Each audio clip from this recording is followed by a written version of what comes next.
Selamat siang Bapak Ibu sekalian. Salam sejahtera untuk kita semua.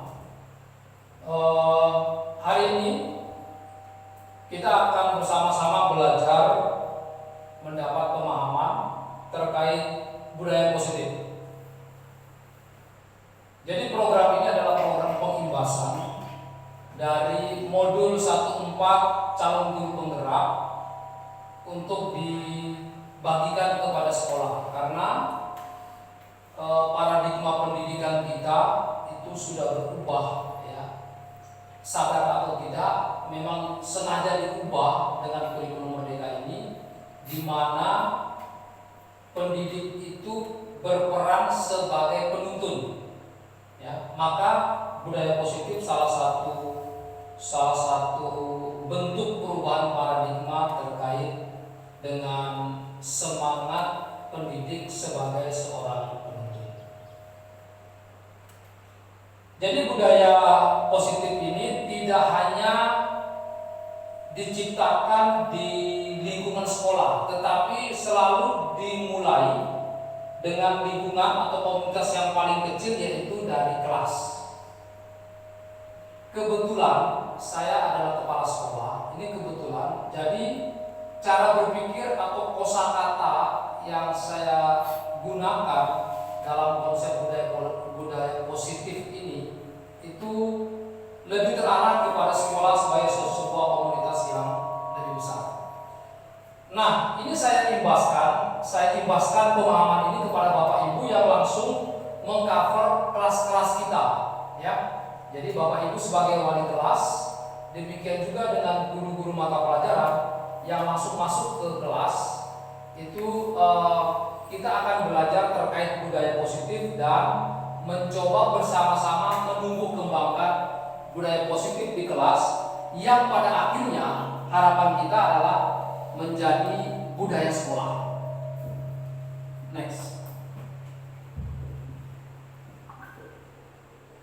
Baik, Bapak Ibu, kita mau bermain, ya, bermain. Silakan mengepakkan tangan. Silakan mengepakkan tangan secara kuat. Oke. Untuk Bapak Ibu yang duduk berdampingan, silakan meminta temannya, ya, secara bergantian meminta temannya untuk membuka kepalan tangan itu.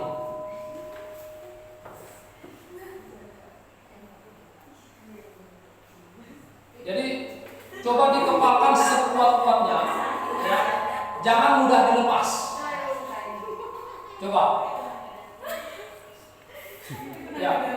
Silakan usahakan. Jadi kalau tidak mau terbuka, silakan dirayu temannya. Entah dengan rayuan uang, rayuan apa, supaya terbuka. Ya. Kalau yang diberi rayuan uang kira-kira makan kita. Ya. Nah, kalau diberikan kata-kata rayuan lalu terbuka, oh, secara psikologis ada lemah, orangnya terlalu sembuh, ya. Jadi diharapkan kepalan tangan itu sungguh-sungguh terkepal, tidak mampu dibuka. Oke, Bapak Ibu, permainan kepalan tangan ini menunjukkan bahwa kita, ya, sebagai seorang individu itu tidak mudah bergerak, ya, tidak mudah bergerak ketika kita sudah memiliki sebuah prinsip. Jadi kepalan itu artinya prinsip. Prinsip yang saya miliki tidak akan mudah digoyahkan, tidak akan mudah dilunturkan ketika itu sudah menjadi milik saya, kan gitu. Mau rayuan sehebat apapun, mau sogokan uang sebesar apapun, tetapi kalau itu sudah menjadi prinsip, kita pasti akan jaga prinsip. Budaya positif yang coba kita belajar hari ini itu mau membawa kita supaya budaya itu menjadi prinsip, ya, menjadi prinsip itu. Karena budaya positif itu mengandung nilai-nilai kebajikan universal. Jadi kalau nanti kita tarik-tarik, itu nanti ada hubungannya dengan pembentukan keyakinan. Jadi keyakinan kelas yang kita buat di kelas-kelas kita masing-masing itu bukan sekedar aturan, bukan, tetapi keyakinan, karena aturan itu konsekuensinya ada. Konsekuensinya adalah jika saya melanggar, maka saya akan menerima hukuman. Tetapi kalau budaya positif atau keyakinan, kalau saya melanggar keyakinan saya, maka saya disadarkan untuk kembali kepada keyakinan itu tanpa melalui hukuman dan penghargaan. Tetapi kalau kita menetapkan budaya kita berdasarkan aturan-aturan atau tata tertib yang ada, itu motivasi melaksanakan itu muncul dari luar, yang artinya tidak akan kuat kita pertahankan. Tidak akan kuat kita pertahankan. Harapannya kalau budaya positif itu motivasi berbuat sesuatu itu berasal dari dalam, sehingga itu menjadi prinsip, sehingga kita akan kuat mempertahankan. Begitu Bapak Ibu dengan arti dari permainan kepala tangan. Next. Baik, ini beberapa ilusi ya terkait perubahan paradigma. Nanti saya akan sampaikan terkait teori kontrol. Jadi ilusi, kalau ilusi itu artinya hal yang tidak benar ya. Jadi bukan kenyataan. Ilusi, guru mengontrol siswa atau guru mengontrol murid. Kira-kira praktek kita itu ilusi atau kenyataan yang kita praktekkan? Bisa kenyataan ya, dan mungkin kita praktekkan terus. Nah, teori kontrol membantu kita bahwa Bapak Ibu, kalau kita mengontrol murid itu adalah ilusi. Ya, itu hanya sebuah ilusi. Kalau sebuah ilusi, jangan pernah mengharap sesuatu kenyataan yang muncul. Lalu, ilusi bahwa kritik dan membuat orang merasa bersalah dapat menguatkan karakter. Kebiasaan kita, ya, sadar atau tidak. Jadi kalau ada anak yang berbuat salah, kita langsung kan tidak sesuai dengan aturan, nah pasti itu bahasa kita. Apa konsekuensinya? Karena kita yakin bahwa kritik dan membuat orang merasa bersalah itu, kita punya keyakinan bahwa itu akan mengubah orang, ya kan? Mengubah orang. Teori kontrol menyampaikan benar, dia akan mengubah orang ketika itu berhadapan dengan Anda. Karena dia akan takut. Oh, kalau berhadapan dengan bapak guru atau ibu guru, kalau saya melanggar, saya akan mendapat hukuman. Maka kalau saya berhadapan dengan guru, saya harus berbuat yang baik. Nah, itu tidak akan membuat prinsip budaya positif itu menjadi miliknya sendiri. Lalu ada lagi ilusi bahwa semua penguatan positif efektif dan bermanfaat. Jadi apa saja yang kita berikan itu, harus kalau rajin belajar akan menjadi anak yang pintar. Jadi apa saja yang kita buatkan, yang kita ungkapkan tanpa melalui suatu proses gitu ya, tanpa melalui suatu proses perubahan dari dalam. Nah, itu kita masih menganggap bahwa itu efektif dan bermanfaat. Karena ada daya kontrol, daya perintah, daya memaksa. Jadi sebelum mendapat pemahaman ini, saya sempat berpikir begini. Kalau saya mau membuat budaya sekolah atau budaya apa saja, cara pertama harus memaksa, ya kan? Harus dipaksa supaya itu menjadi terbiasa, Bapak Ibu, ya kan? Saya kira itu mungkin keyakinan kita secara umum. Aturan sekolah sifatnya harus memaksa supaya anak menjadi terbiasa, dan itu menjadi sebuah budaya. Padahal kalau kita perhatikan teori kontrol, itu hanyalah sebuah ilusi. Itu adalah bukan kenyataan, tetapi pandangan yang sifatnya maya yang sementara, yang punya waktu akan hilang tanpa memberi bekas kepada pribadi. Lalu ilusi bahwa orang dewasa memilih hak untuk memaksa, demikian. Kalau kita berhadapan sama siswa, kita tahu bahwa saya adalah guru, dia adalah anak-anak. Apa yang saya katakan, dengarkan, kan gitu ya. Yang Bapak guru atau Ibu guru sampaikan itu benar loh, lakukan apa yang itu. Jadi peserta didik kita seolah-olah dipaksa masuk kepada seperti diri kita, gitu loh. Akibatnya adalah apa yang saya sampaikan pasti dia akan pikir, kalau saya tidak ikut, wah ini bisa-bisa nilai saya jelek ini, bisa-bisa orang tua saya dipanggil nanti, atau bisa-bisa saya tidak naik kelas. Nah, hal seperti ini oleh teori kontrol William Glasser itu disebut dengan ilusi. Bapak Ibu, mari kita perhatikan beberapa pandangan terkait ilusi-ilusi ini untuk kita renungkan sedikit. Mari kita mulai mengubah, mari kita mulai mengubah cara kita menjadi seorang penuntun, supaya semangat pendidikan yang dibawa oleh Ki Hajar Dewantara dalam kurikulum Merdeka ini, sekalipun nanti kurikulumnya berganti, tetapi budaya positif ini tentu tidak akan berganti atau berubah, karena budaya itu yang positif pasti akan tetap tertanam menjadi budaya positif. Kita lihat 1 atau 2 detik.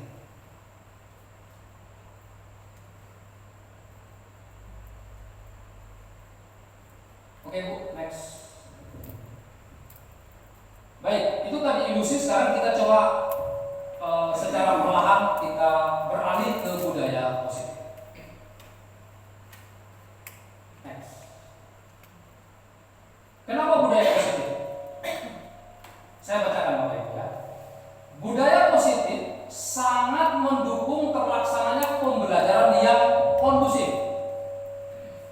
Suasana positif akan membuat lingkungan belajar lebih menyenangkan, sehingga proses belajar dapat berjalan tanpa beban dan tekanan, melainkan dengan keinginan dan kesadaran dari dalam diri peserta didik.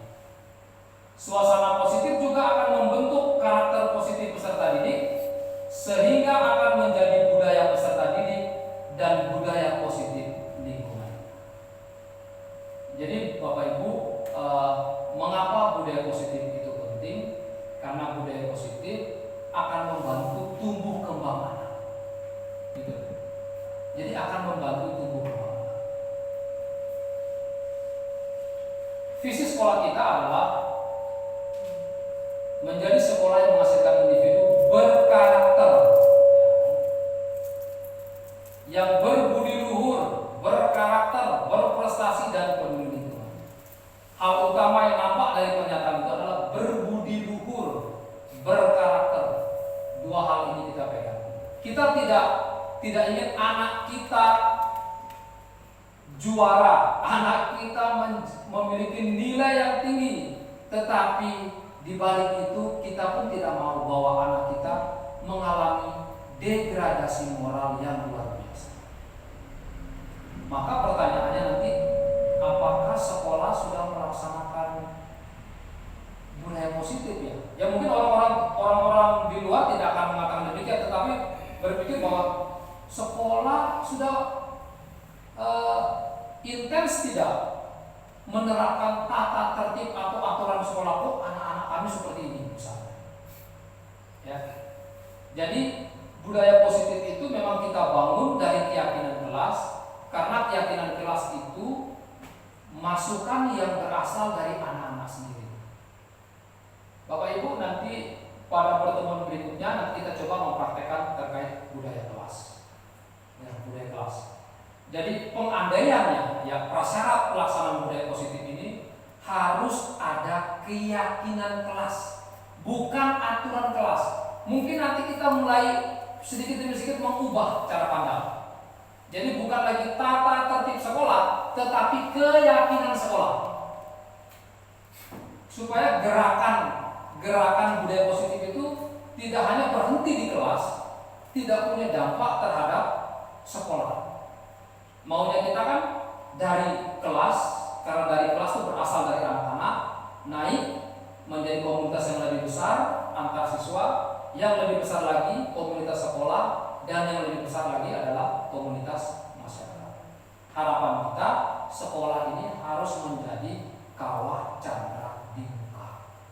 Jadi kalau kawah candra di muka itu dalam cerita-cerita pewayangan itu menjadi sasana di mana orang dibentuk, ya, dibentuk menjadi panglima perang, pahlawan, ya, pahlawan perang yang siap menghadapi segala macam senjata.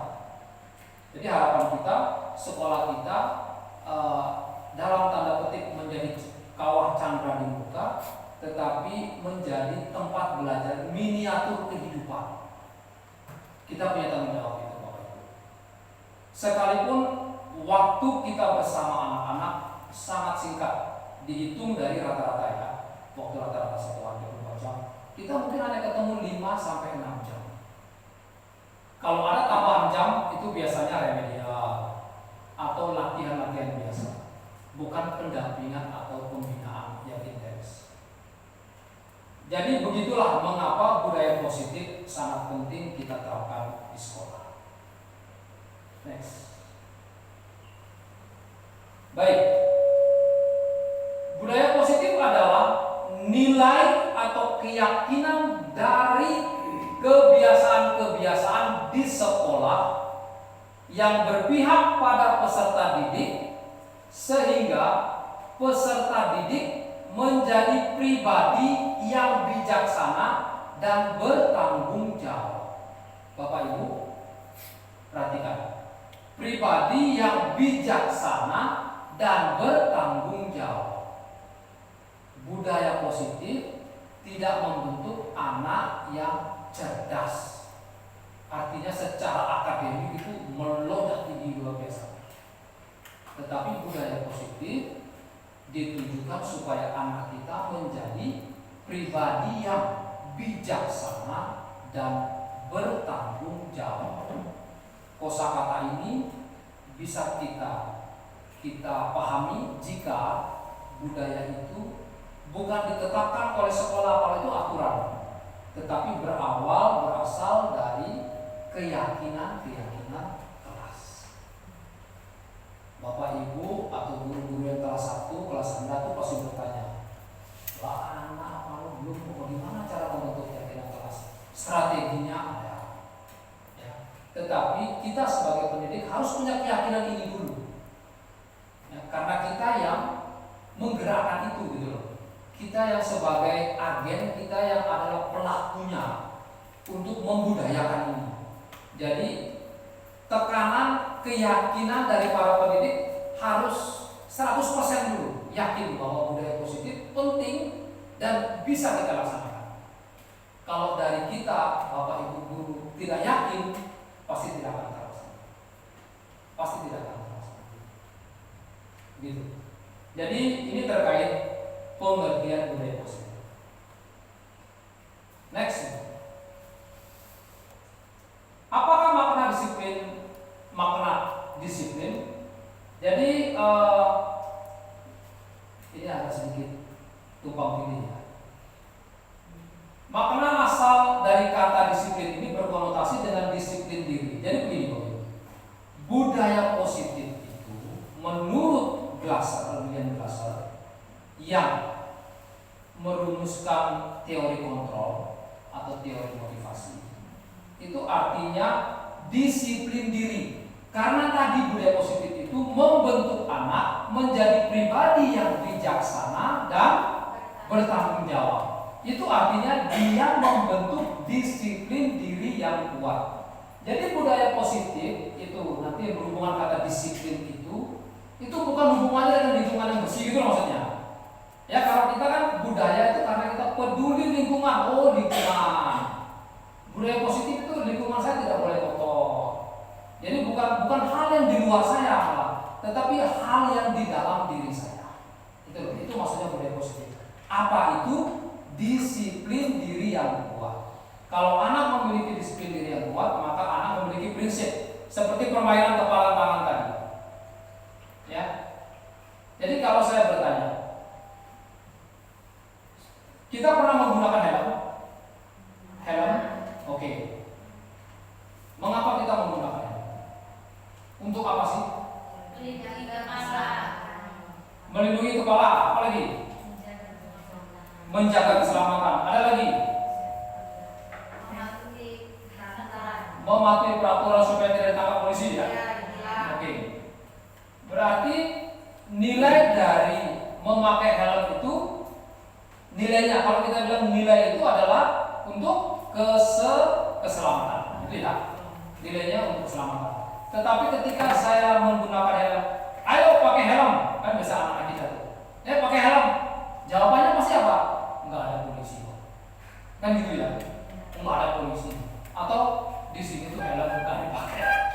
Helm nggak dipakai. Oh, orang terserah tanpa pakai baju pun pakai motor, wah gitu. Ya. Nah, jadi setelah kami dalam kegiatan itu kami ditampilkan tuh ya, refleksi pribadi adalah oh iya benar ya. Dalam keseharian kita pun tidak memegang teguh nilai-nilai yang kita sudah yakini sebenarnya. Yang kita sudah yakini.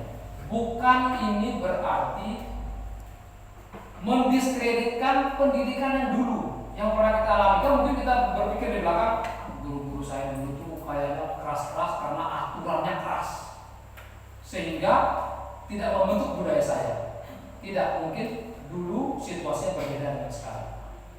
Nah, untuk sekarang ini memang dari paradigma itu kita diajak Bapak Ibu, khusus tentang seorang pendidik ya, bagi seorang pendidik untuk sungguh-sungguh memperhatikan tumbuh kembang disiplin diri yang maksud utamanya adalah titik awal, titik berangkat, titik start untuk anak kita memiliki budaya positif dalam dirinya.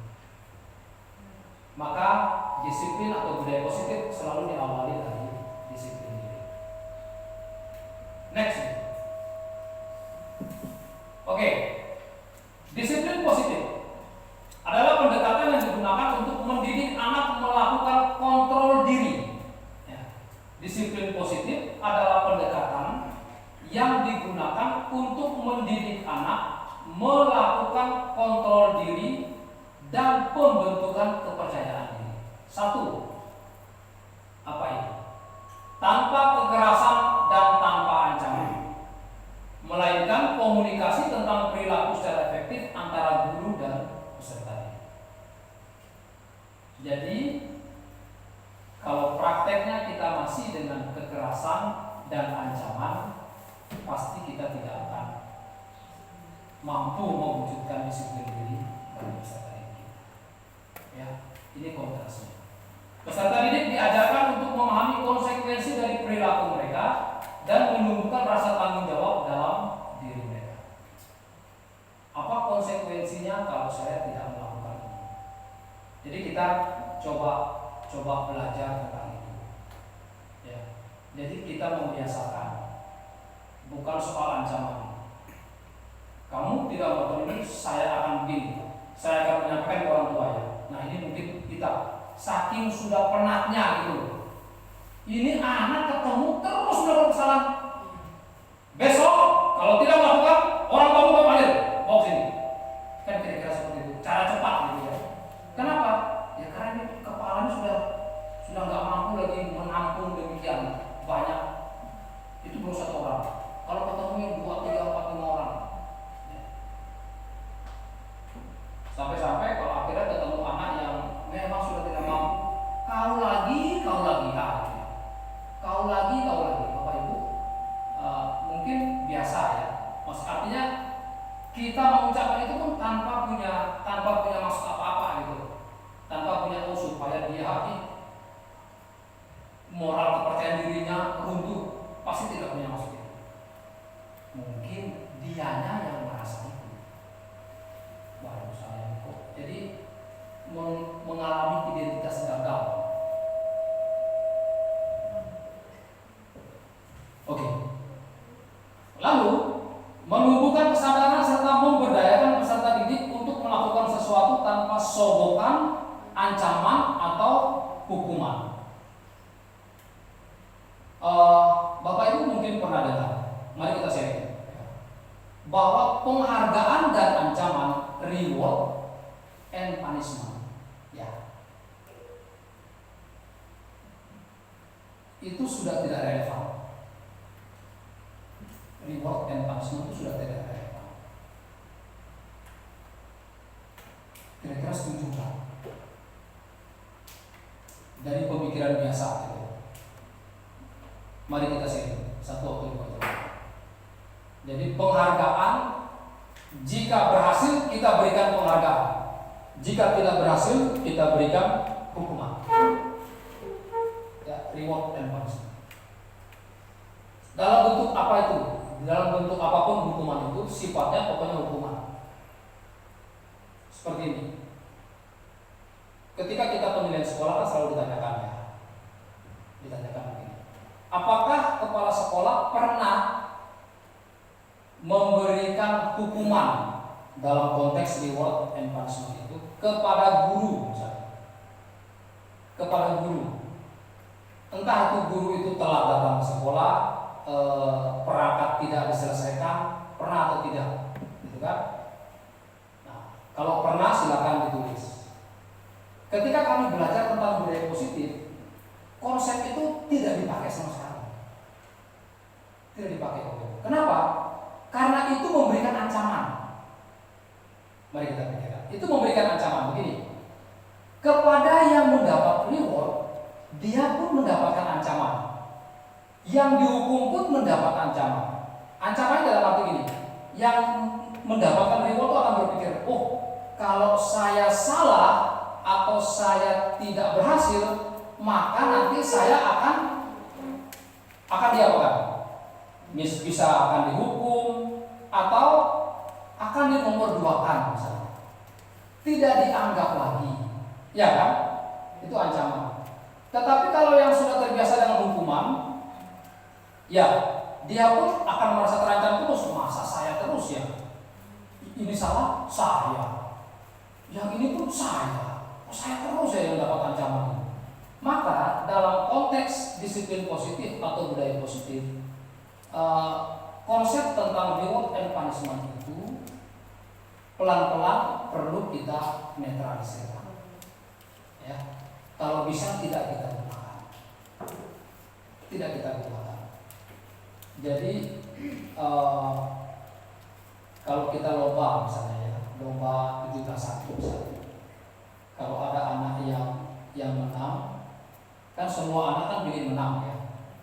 Nah kalau ada anak yang menang misalnya, lalu yang kalah tuh begitu, saya nggak pernah menang, ini terus yang menang misalnya. Jadi maksudnya adalah reward and punishment itu tidak bisa membentuk sebuah budaya di mana anak itu bebas gitu. Anak bebas, tidak melakukan sesuatu karena terpaksa. Begitu. Itu dalam konteks itu maksudnya. Kenapa reward and punishment tidak dipakai ketika membangun budaya positif? Karena kalau itu dipakai, berarti dia itu semacam dikontrol dari luar. Dikontrol dari luar.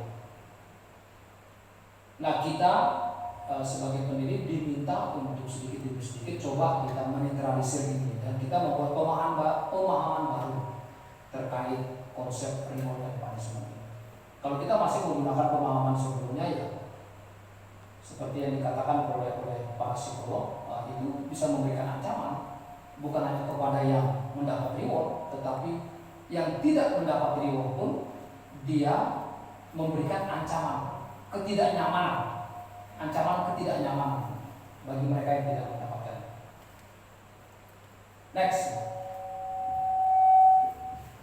Oke, Bapak Ibu, disiplin positif itu bertujuan sesuai dengan semangat KHD itu membentuk pribadi berprofil belajar Pancasila.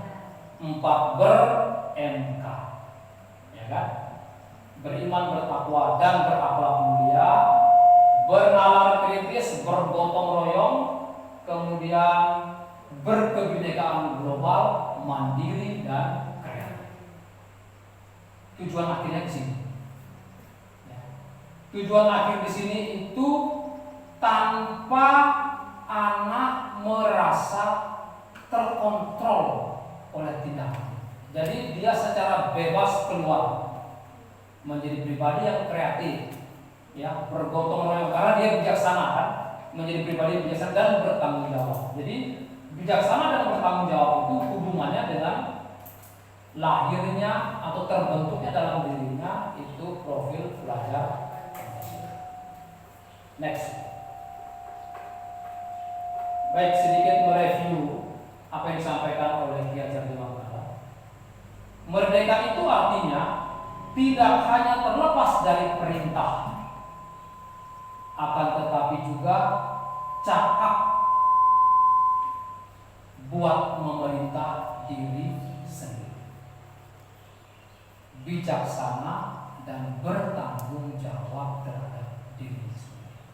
Itu arti merdeka. Maka kurikulum merdeka itu harus menuju ke sini, harus menuju ke pemikiran merdeka dalam pandangan Pak Ade. Karena kita banyak mengambil cara pandang beliau dalam menerapkan kurikulum merdeka. Nah, nanti kita pelan-pelan, sedikit demi sedikit, perlahan-lahan kita berefleksi tentang kegiatan-kegiatan pembelajaran kita. Apakah kita sudah melaksanakan pembelajaran yang merdeka dalam pengertian ini atau belum?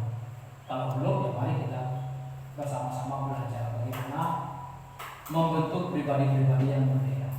Next. Baik, ini contoh keyakinan kelas, ya. Ini saya ambil. Jadi beberapa contoh keyakinan kelas yang bisa membentuk disiplin diri. Membentuk keyakinan kelas itu lebih menggerakkan seseorang. Kenapa? Ya karena keyakinan itu kan bukan berasal dari diri. Bapak Ibu kalau prakteknya misalnya, saya akan membuat keyakinan kelas. Jadi kita sudah tulis, lalu kita sampaikan, setuju anak-anak? Kira-kira ada nggak anak-anak yang tidak setuju? Pasti setuju semua. Oke, kita setuju ya, poin 1 tidak. Tetapi keyakinan kelas itu berasal dari mereka. Bagaimana caranya? Kita akan belajar belakangan, Bapak Ibu. Ya, kita akan belajar belakangan. Teknik membuat keyakinan kelas. Kita akan belajar belakangan. Yang mudah-mudahan sebelum libur supaya refresh untuk tahun ajaran baru karena kita semua sudah berada di posisi-posisi yang baru. Ya, posisi yang baru. Teknik membuat keyakinan kelas. Artinya keyakinan kelas itu berasal dari anak-anak karena keyakinan kelas itu berasal dari aturan-aturan. Mereka yang membuat aturan, Bapak Ibu. Apa aturannya? Tidak boleh lari tidak di Selasa. Tidak boleh kencing berdiri. Maksudnya kencing berdiri itu ada yang langsung berdiri di depan pintu itu loh. Jadi harus kencing, kalau mau kencing tutup pintu. Nah, minta mereka membuat aturan. Setelah itu aturannya diubah menjadi bahasa yang positif. Seperti itu. Jadi benar-benar kita berasal dari dia. Ya, berasal dari dia dan kita kembalikan lagi ke dia menjadi keyakinan. Oke, ini kan beberapa bentuk displaynya ya. Ini bisa nih, anak-anak kelas 1, Bu Ayu, nanti Bu Hikmah kelas 2 tuh. Buat mobil kayak buat gajah, di dalamnya ditulis tuh keyakinan-keyakinannya. Atau anak kelas atas yang kelas 5-6 bisa tuh keyakinan kelasnya dibuat dalam bentuk planet. Bisa tuh supaya ketika dia lihat planet masuk apa ya keyakinannya. Maksudnya ada hubungannya cepat gitu. Nah, jadi oleh kelas-kelas middle, kelas menengah, kelas 3-4 bisa melalui alat-alat budaya. Misalnya mandau. Ya, gambar mandau itu ditulis di situ. Apa keyakinan kelasnya dari mandau itu? Bisa tuh. Mandau atau pohon sawit. Jadi itu bisa dikreasi. Next.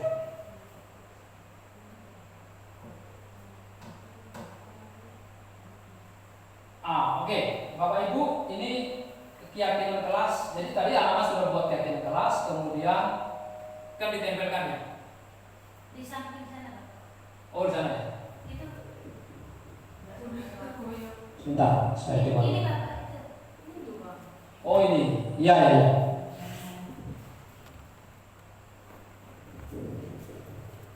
Kesepakatan kelas, oke.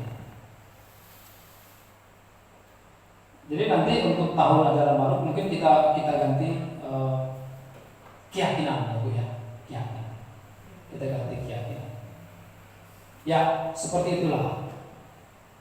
Nah nanti dari keyakinan itu ketika sang anak melakukan sesuatu di luar keyakinan itu, kita kembalikan lagi dia ke keyakinan kelas. Nah itu nanti kita masuk ke dalam segitiga restitusi. Next. Baik, ini beberapa contoh nilai-nilai dari keyakinan kelas. Beberapa contoh: hormat, bekerja, diterima dan dimiliki. Nah itu beberapa contoh. Kan bisa jadi kita punya keyakinan gunakan sepatu, misalnya kesepakatan kita bentuknya gunakan sepatu ketika bermain di lapangan sekolah. Keyakinannya apa nilai yang mau kita munculkan itu? Gunakan sepatu.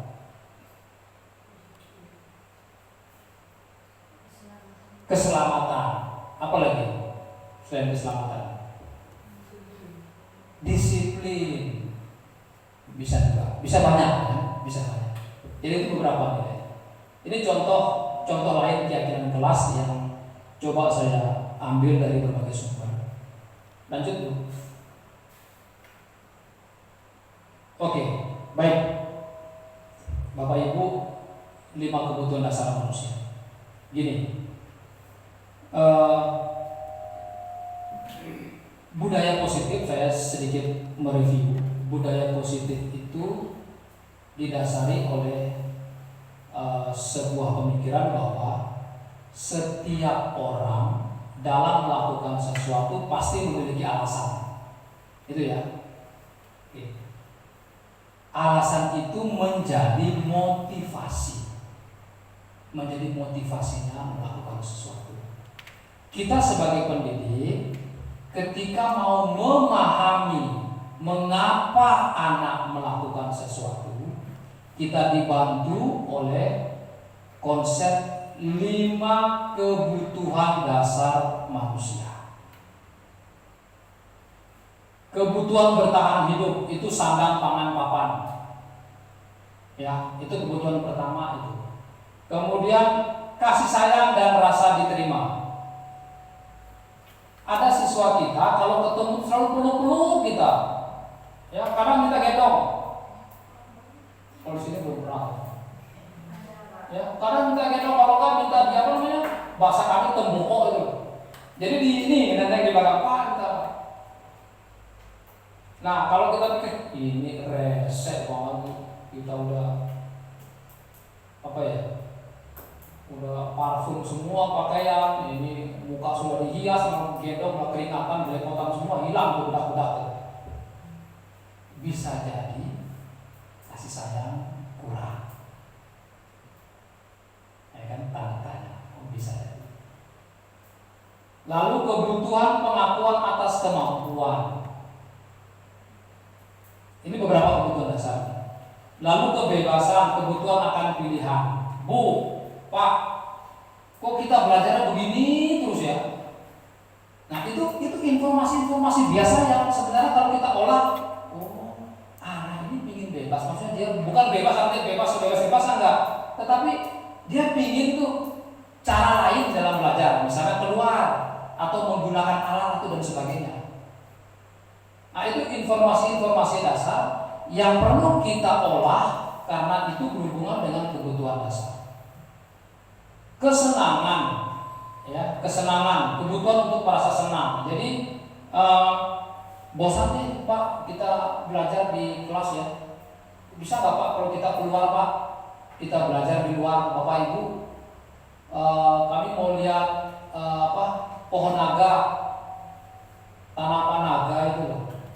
Kalau dia berbuah seperti apa sih misalnya. Nah itu ada informasi biasa, kadang-kadang kita bentak kok anak-anaknya. Udah duduk, belajar diam, duduk, dengarkan Pak Guru. Nah saya biasa itu, ya. Biasanya sedang mengajar matematika. Mudah-mudahan Bu Fo tidak begitu. Kalau sedang mengajar matematika tuh apalagi konsepnya agak ribet, bagaimana mencurahkan konsep itu ke anak-anak tuh udah pening kita pikir, rame lagi. Udah diam dulu, diamkan dirimu. Kadang-kadang kata-kata tuh yang macam-macam keluarnya ya. Yang anak sebesar itu mungkin tidak mampu berpikir apa yang kita sampaikan gitu. Bisa jadi seperti itu. Bapak Ibu, perilaku yang mereka tunjukkan itu di belakangnya itu menunjukkan ada kebutuhan dasar yang dipenuhi, yang ingin dipenuhi. Seperti itu. Lanjut. Nah, kita sampai kepada posisi kontrol dulu, Bapak Ibu. Nanti saya akan contohkan ada beberapa posisi kontrol dan arahnya kita tuh semua ke manajer. Oke. Posisi kontrol sebagai penghukum. Contoh, ada anak yang salah, kita panggil. Apa kesalahanmu? Oh ini. Tahu hukumannya? Tahu. Buat. Jadi kalau ada, kamu salah, kerjakan PR? Tidak. Sini. Tahu tahunya? Apa masalahnya? Tahu. Hukumannya tahu? Lakukan hukumannya. Kita menghukum. Lalu sebagai pembuat rasa bersalah, anak, kamu nggak kasihan bapak guru ya, ibu guru ya? Suaranya sudah habis tahu. Bapak guru, ibu guru flu nggak sembuh-sembuh. Kalian tahu nggak kasihan ya kami? Gaji kecil kami ini, ya kan ada video. Kecil gaji kalian ribut tambah pening, udah gaji kecil pening lagi. Ya kasihan kami lah. Jadilah anak yang baik. Nah ini peran saya berbuat sebagai rasa bersalah. Kalau kamu berbuat gitu, nanti orang tuamu di rumah WA bapak ibu, tegur bapak ibu. Nggak kasihan ya kamu sama bapak ibu? Ya coba kasihan sedikit lah dengan kami. Nah ini beberapa ungkapan muncul jika posisi kontrol kita sebagai pembuat rasa bersalah, sebagai pemantau. Jadi saya melihat ada anak yang berbuat salah, lalu saya panggil, nah, kamu sudah salah kan? Kamu pergi ke sana? Iya. Nah, itu jangan kau salah lagi loh, hati-hati loh. Nah, jadi kita tuh melihat, kita memantau. Kalau ada yang salah langsung ditangkap, ada yang salah langsung ditangkap. Tangkap itu artinya kita memberikan, mungkin kita tidak memberikan hukuman, tapi kita mengingatkan. Sebagai pemantau, sebagai teman, ya kita ada. Kalau ada yang berbuat salah, makanya jangan salah lagi supaya bapak guru nggak marah. Makanya jangan salah lagi supaya teman-temanmu nggak menjauhkan kamu. Makanya terus. Kita sebagai teman, karena kita mensejajarkan kan? Itu kan bahasa kawan kan? Nah, bahasa kawan, jadi kita selalu kayak gitu. Makanya, nah kita diminta untuk menjadi manajer, kita diminta untuk menjadi manajer. Artinya, siapa saja berbuat salah kita panggil, kita ajak bicara untuk dia mengolah, dia mengakui kesalahan tanpa saya meminta dia. Kita hanya menuntun dia untuk menemukan, oh salah. Salahnya dari mana? Hubungannya dengan keyakinan kelas. Jadi tidak hubungan dengan aturan sekolah, enggak, dengan keyakinan kelas. Hubungannya di situ. Nanti saya akan berikan videonya, beberapa contohnya. Oke, jadi kalau sebagai manajer itu peran kita ini kita rontokkan semua sebagai penghukum, pembuat rasa bersalah, pemantau teman itu saya hilangkan. Itu kita hilangkan. Nah, kita Di posisi manajer kita mulai membangun hubungan, memperbaiki kesalahan, menetralisir kesalahan dengan cara merestitusi atau konsep segitiga restitusi. Lanjut Bu. Berikut contoh penerapannya. Ini diambil dari yang untuk. Lanjut Bu. Bapak Ibu lihat nggak ini? Cukup ya? Mudah-mudahan terlihat ya. Mohon maaf karena ada kamu. Restitusi. Restitusi merupakan proses menciptakan kondisi bagi murid untuk memperbaiki kesalahan mereka sehingga mereka bisa kembali pada kelompok mereka dengan karakter yang lebih kuat. Diana Bosson.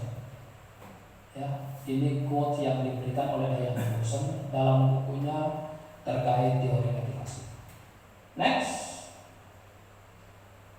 Segitiga restitusi merupakan tahapan tindakan yang dilakukan guru yang bertujuan agar peserta didik dapat mencari solusi untuk masalahnya, dapat berpikir tentang orang seperti apa yang mereka inginkan, tahu bagaimana mereka harus memperlakukan orang lain, menjadi lebih memiliki tujuan, disiplin positif, dan memulihkan dirinya setelah berbuat salah, serta menjadi orang yang menghargai nilai-nilai kebajikan yang mereka percayai.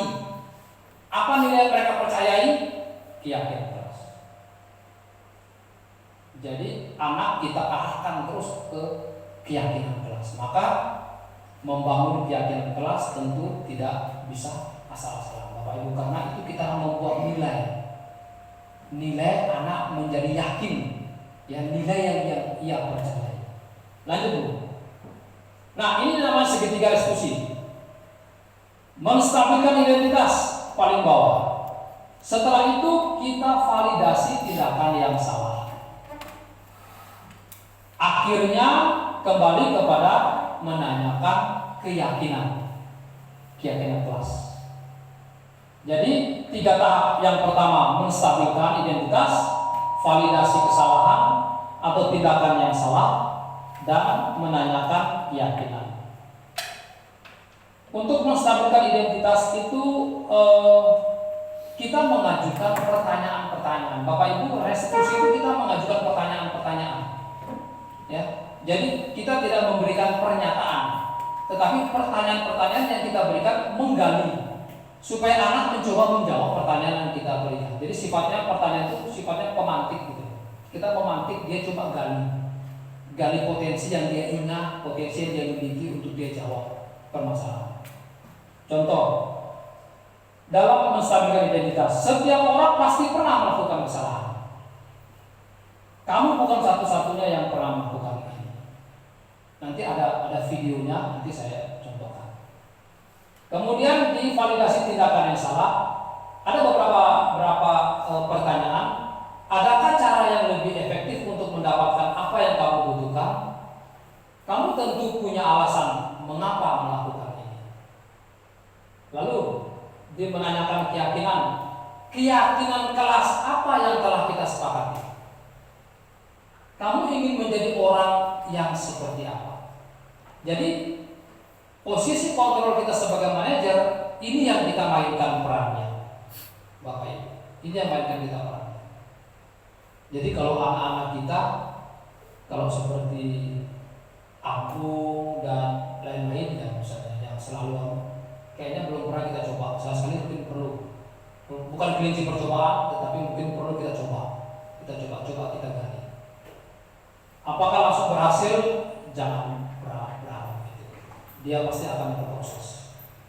Jadi peran sebagai manajer yaitu kita membawa ini semangat segitiga restitusi untuk menetralisir dan menumbuhkan kepercayaan diri anak yang telah berbuat salah. Next. Baik, ini menstabilkan identitas, mengubah identitas anak dari orang yang gagal karena melakukan kesalahan menjadi orang yang sukses. Berbuat salah itu tidak apa-apa. Semua orang bisa berbuat salah. Nah, itu beberapa bahasa yang kita perlu lemparkan. Ya, Bapak Ibu juga pernah berbuat salah. Tidak apa-apa. Tidak, karena orang yang salah kan langsung punya ketakutan, kita yang salah langsung takut. Apalagi anak-anak sekecil itu berhadapan sama bapak ibu guru. Jadi kalau dia tidak ini, dia kalau kita panggil tuh belum ngomong bisa sudah nangis, langsung nangis duluan. Sekalipun udah jangan nangis, tetap dia nangis. Tetap dia nangis karena langsung dia terasa, mungkin bukan dia takut bahwa dia salah, tetapi dia takut berhadapan sama kita. Nangisnya itu, duh, Pak Guru, Ibu Guru, gimana cara saya menghadapinya? Lanjut dulu.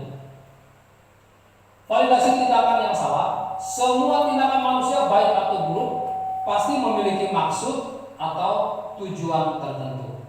Padahal kamu bisa melakukan yang lebih buruk dari ini ya, kamu pasti punya alasan mengapa melakukan hal itu. Jadi dari yang pertama identitas, menstabilkan identitas supaya anak yang salah itu merasa diterima dulu, kemudian kita lanjutkan ke validasi. Jadi kita meyakinkan bahwa pasti ada alasan. Anak yang terlambat pasti ada alasan. Yang tidak mengerjakan PR itu pasti ada alasan. Nah, kita gali itu supaya dia ungkapkan. Dan kita memberikan yakin bahwa itu salah. Gitu loh. Dan anak tahu, oh iya salah. Dan nanti kita akan beralih kepada menanyakan terkait keyakinan. Nah ini masih untuk lanjut Bu. Agar lebih memahaminya, mari kita saksikan video penerapan segitiga diskusi. Ini bukan dari Kemdikbud, tapi dari hal yang coba saya contohkan di video. Coba kita lihat video.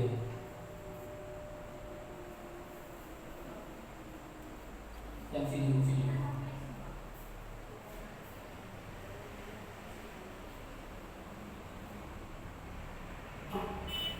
Yang ini dikeluarkan.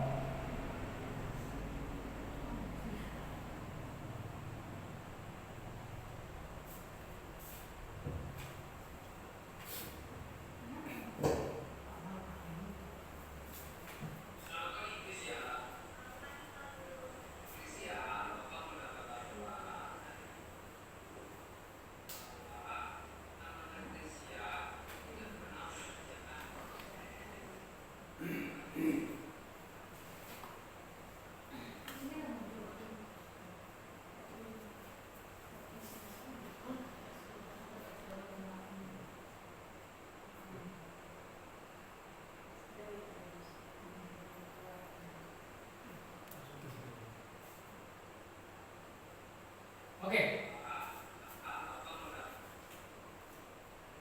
Baik. Saya mencoba mencontohkan ya. Sebelumnya. Oke. Ke kasus.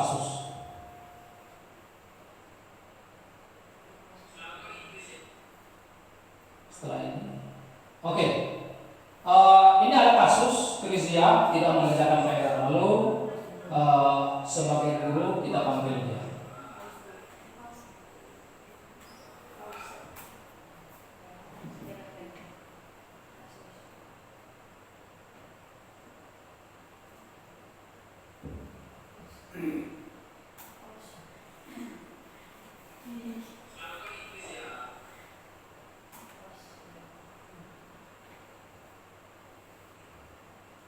Oke, lanjut Bu.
Baik Bapak Ibu, itu contoh sederhana terkait praktek segitiga restitusi.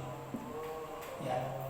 Jadi mengenai prakteknya itu fleksibel ya, fleksibel. Jadi kita mau dengan, kalau contoh tadi itu kan formal sekali, ya formal. Kalau kita ini mungkin kita bisa mengajak anak ke taman untuk menanyakan itu, supaya dia merasa nyaman dengan kehadiran kita, ya. Baik, bisa jadi di kelas bisa, atau di lapangan olahraga sambil berjalan-jalan, anak kita pegangi tangannya mungkinnya sambil kita tarik. Tetapi sekali lagi jangan lupa dalam pendampingan itu kita perlu membuat catatan-catatan kecil ya terkait pendampingan. Di mana kesulitan dia memberikan jawaban misalnya. Itu perlu kita buat secara pribadi, kita perlu catatan. Maka Bapak Ibu guru, catatan dari setiap guru itu penting ya. Jadi dari wali kelas bisa memberikan itu kepada guru-guru mata pelajaran untuk menjadi perhatian bagi guru-guru lain yang mungkin akan menggantikan kita masuk di kelas itu untuk mengetahui strategi belajar mana yang bisa kita terapkan dari catatan-catatan. Baik, terkait budaya positif tidak perlu saya simpulkan Bapak Ibu, kita sudah melihat bahwa posisi guru dalam teori kontrol kita diminta untuk menjadi seorang manajer. Seorang manajer adalah orang yang membawa semangat restitusi ya dalam membentuk disiplin positif diri ya atau budaya positif, dan itu harus berkelanjutan ya, itu harus berkelanjutan. Kita mungkin tidak akan berhasil dalam sehari atau 2 hari, tetapi itu akan memberi tantangan kepada kita untuk selalu konsisten dan konsekuen melaksanakan tugas kita sebagai seorang manajer dalam membangun atau membentuk atau menciptakan disiplin positif diri murid yang pada akhirnya akan memberikan dampak pada terbentuknya disiplin atau budaya positif di sekolah. Demikian yang bisa saya sampaikan. Silakan jika ada pertanyaan yang mau ditanyakan sebagai pendalaman atau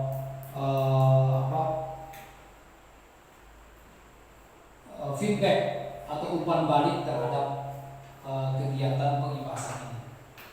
Mungkin ada yang mau menyampaikan saran, usul atau yang lainnya. Saya persilakan. Mau berbagi terkait kegiatan yang pernah dilakukan dan mungkin mau memverifikasi apakah kegiatan itu sudah termasuk restitusi atau belum. Saya persilakan. Ya.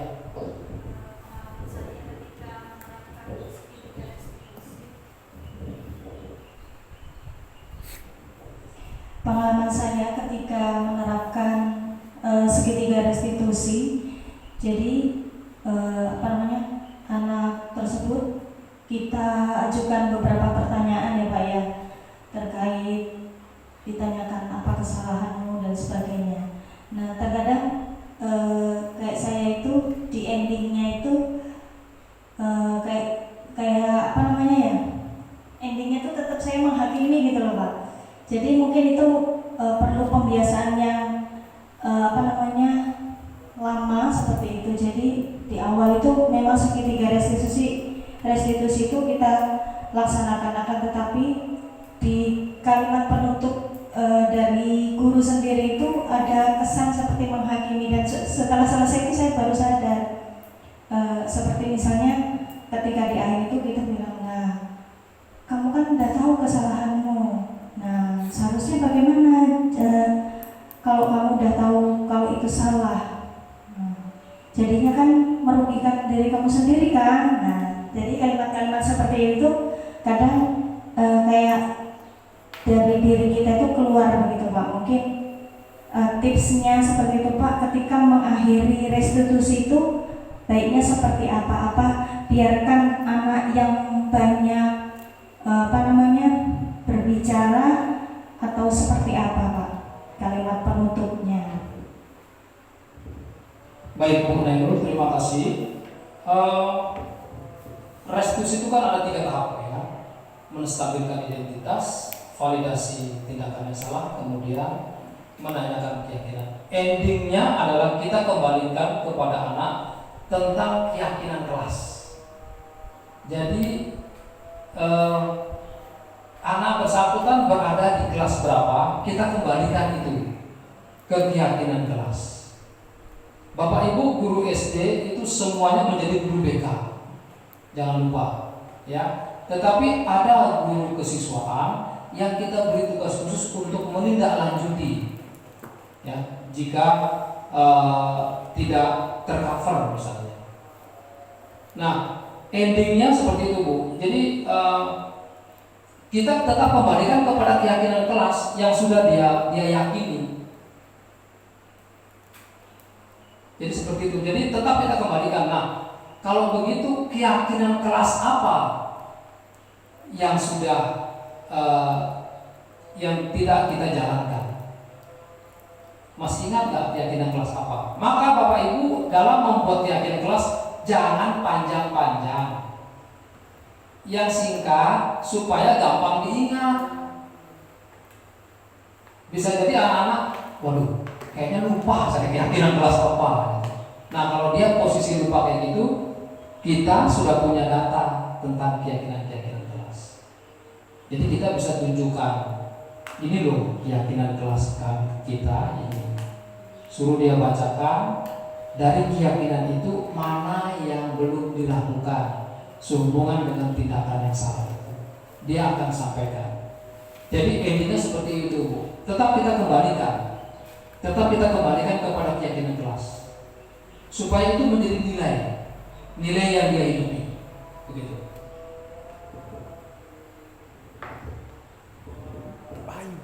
Oke, begitu Bu Nelon.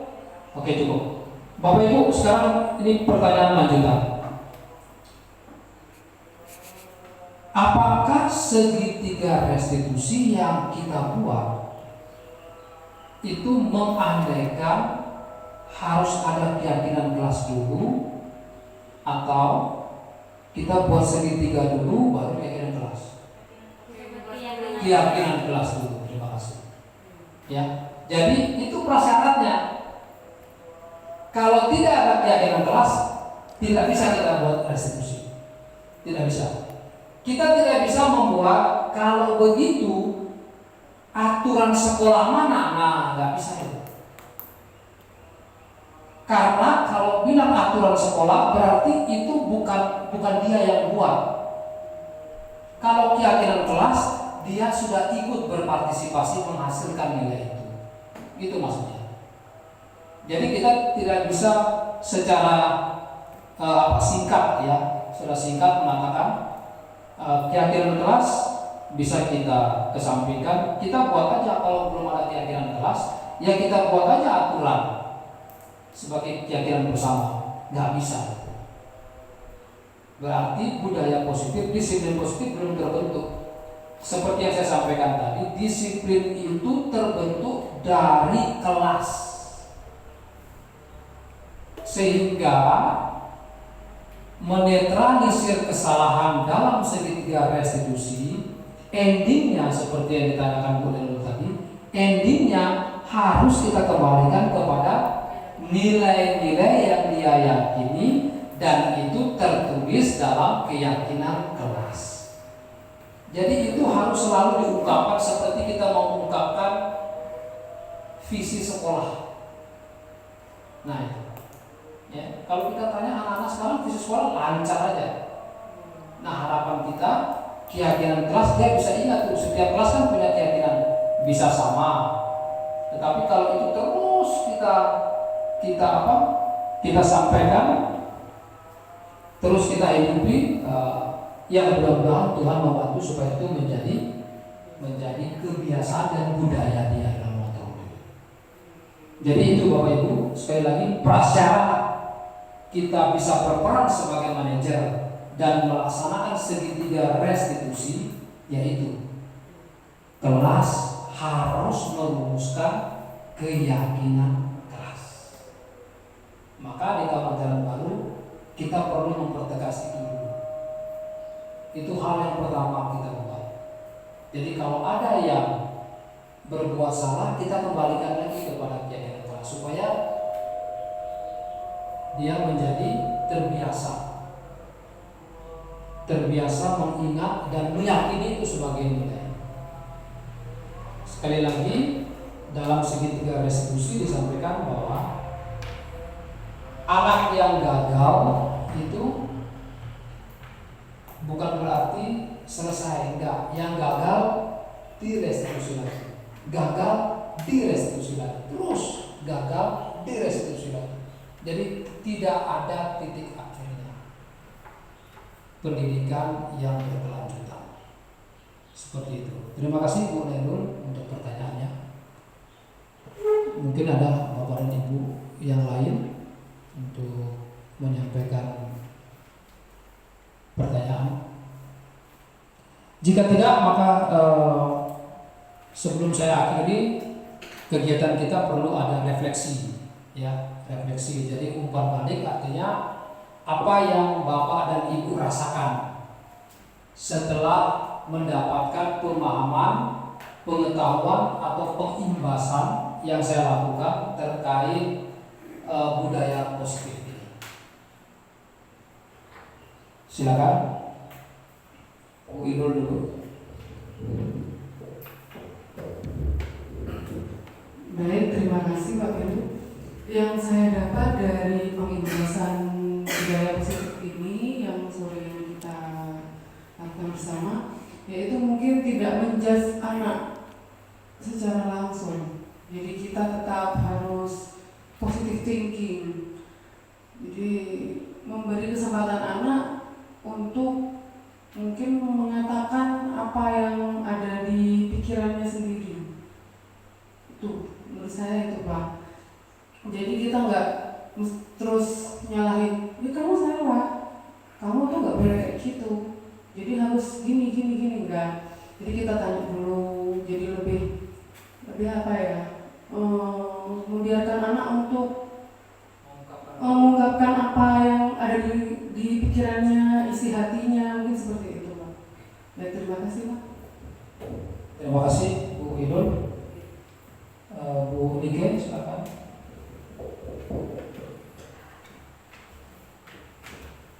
Ya, terima kasih kesempatannya Pak.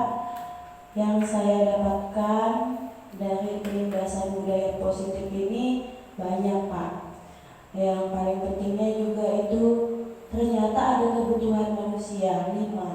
Jadi anak itu melakukan sesuatu yang tidak mungkin kita bilang itu salah karena ada kebutuhannya yang tidak terpenuhi.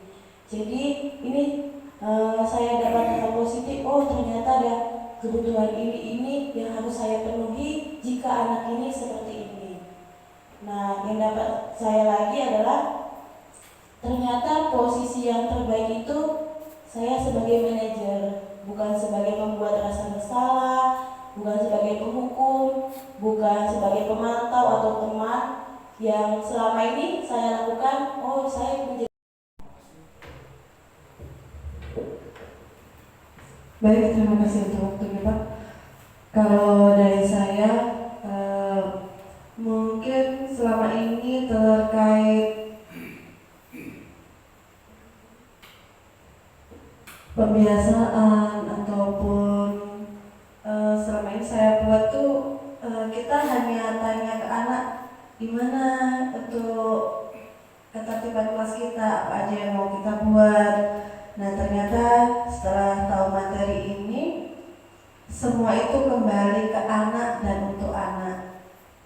Sedang yang saya lakukan selama ini, saya mengarahkan gimana kalau misalnya hal ini pantas enggak, cocok enggak, Itu yang mungkin kedepannya akan saya perbaiki.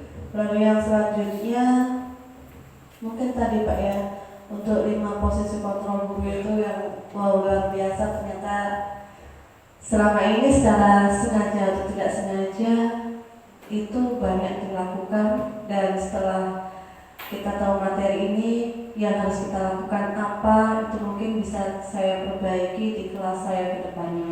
Itu aja Pak.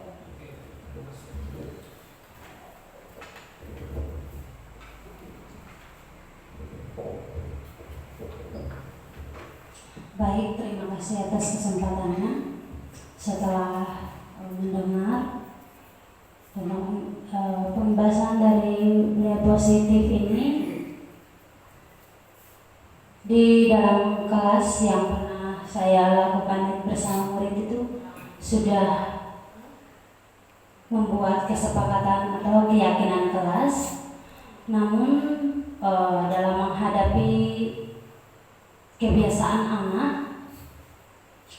kadang keyakinan kelas itu saya lupa. Padahal kalau kita membuat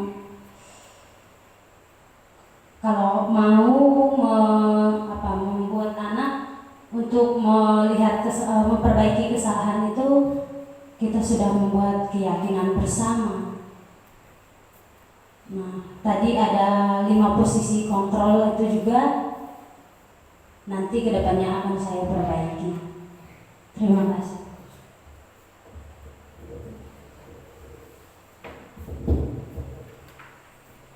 Baik, terima kasih atas kesempatannya Pak. Yang saya dapat dari pengindasan budaya positif ini sangat banyak. Yang paling penting dari poin kebutuhan manusia ini tadi, 5 dasar kebutuhan manusia. Yang paling saya paham itu yang nomor 2 ini, kasih sayang dan rasa diterima. Jadi sering apalagi di kelas rendah, kalau saya masuk di kelas 1, di kelas 2 itu mereka sangat antusias menyambut guru yang masuk. Dalam arti misalnya mereka langsung peluk kayak gitu. Sebenarnya kadang saya merasa apa ya? Iya Pak. Jadi kayak merasa apa sih peluk-peluk kayak gitu. Padahal mereka yang nomor 2 tadi butuh kasih sayang, mungkin di rumah kayak mereka jarang dipeluk orang tuanya atau mungkin kurang merasa terima dengan lingkungannya. Jadi kayak berarti mereka kayak menganggap saya itu selain guru mungkin bisa juga sebagai orang tua di sekolah kayak gitu. Dan juga memahami lebih mendalam lagi untuk keyakinan kelas. Setiap kelas pasti berbeda. Jadi saya sebagai guru harus bisa mengkondisikan keyakinan kelas yang dibuat anak. Terima kasih Pak.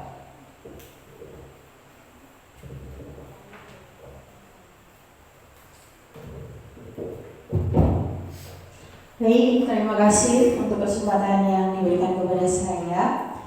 Di sini mungkin saya akan refleksi sedikit ya terkait materi yang sudah disampaikan.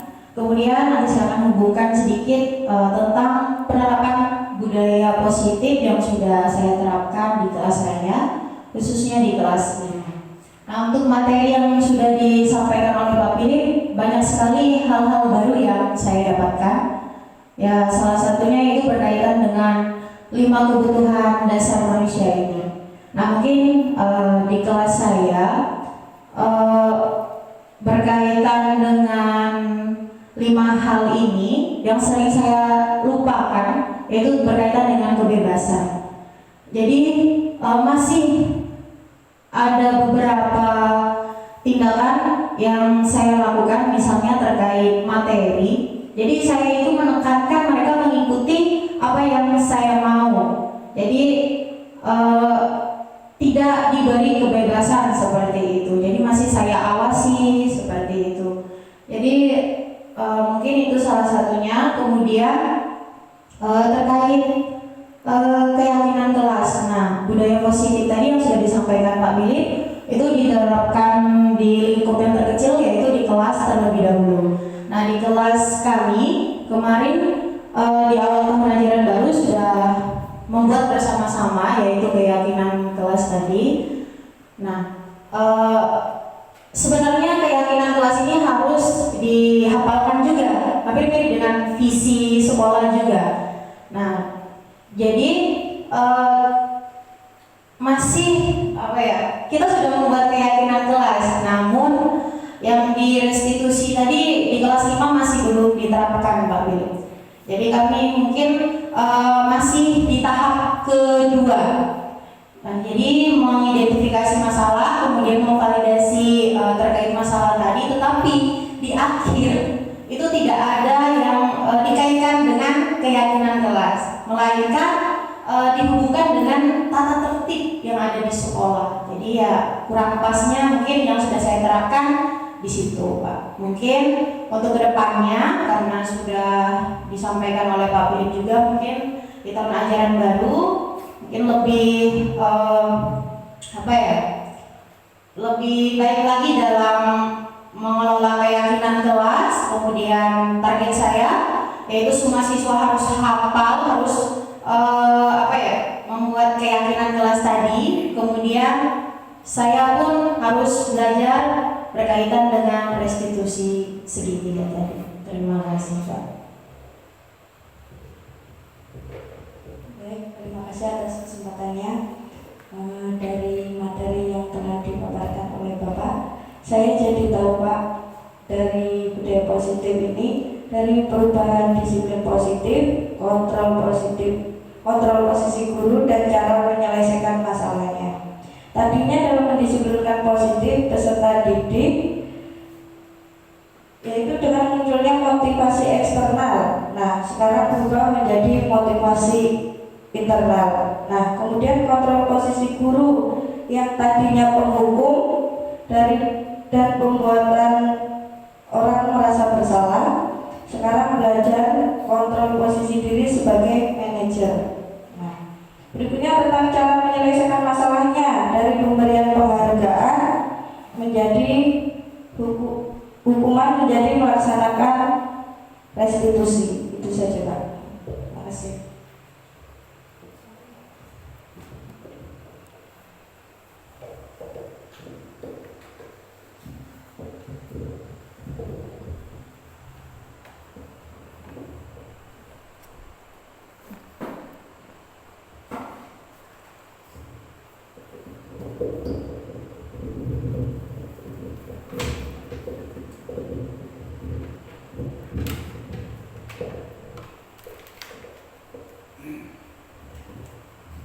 Baik, tadi sudah disampaikan banyak sekali dari Bapak dan Ibu Guru.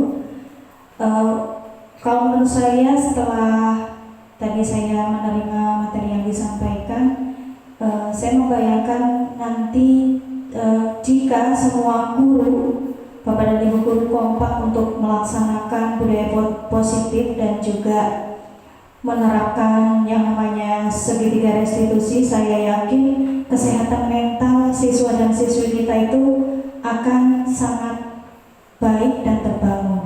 Itu saja, Pak.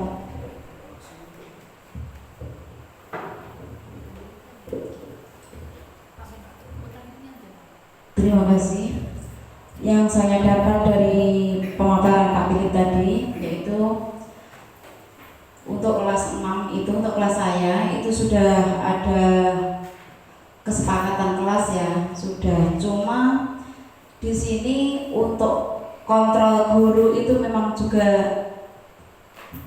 belum, ya sudah dilakukan tapi belum maksimal. Jadinya kan belum sinkron gitu, Pak ya. Jadi dengan ini mungkin nanti tahun depan bisa diterapkan di kelas saya. Dan untuk yang lain sudah dengan guru-guru yang lain, Pak.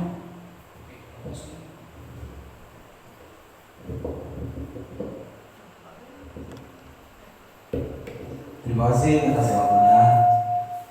Dari saya selaku peserta pada kesempatan sore hari ini, menurut saya ini adalah luar biasa sekali pembelajaran budaya positif yang telah disampaikan oleh Pak Philip. Jadi ini merupakan membangunkan literasi saya, meningkatkan literasi saya terutama dalam pembelajaran proses kegiatan belajar mengajar. yang mana masih sering saya lakukan, mungkin kayak tipe-tipe yang kurang benar berdasarkan prinsip-prinsip budaya positif yang sudah disampaikan. Mudah-mudahan kedepannya bisa kami laksanakan, kami praktekkan dan berimbas pada siswa untuk lebih memanusiakan manusia asli. Ini luar biasa sekali dan mudah-mudahan bisa kita praktekkan. Terima kasih. Terima kasih Bapak dan Ibu Guru.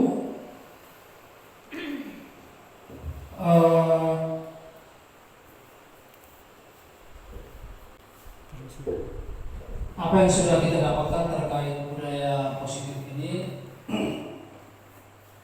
hendaknya menjadi semangat kita bersama. Jadi tentu tidak bisa hanya satu atau dua guru saja yang mau berjibaku ya, jadi pontang-panting membangun ini, karena dia akan punya efek, Jadi dari kelas 1 dia akan naik ke kelas berikutnya dan seterusnya. Demikian juga dari kelas yang lainnya. Maka budaya positif harus menjadi semangat kita bersama bagaimana mewujudkan. Seperti yang disampaikan tadi, ada yang sudah dilakukan, ada yang sudah pernah dilakukan, tetapi mungkin masih ada unsur yang belum selesai, belum tuntas. Kemudian kalau ini usul-usul dilakukan, seperti disampaikan Bu El tadi, kesehatan mental anak-anak kita pasti akan jauh lebih baik sehingga mereka dapat bertumbuh dan berkembang sesuai dengan kodratnya. Demikian yang bisa disampaikan. Sebelumnya, sebelum kita akhiri kegiatan ini, kita tutup dengan berdoa. Saya akan pimpin berdoa di pada persidangan.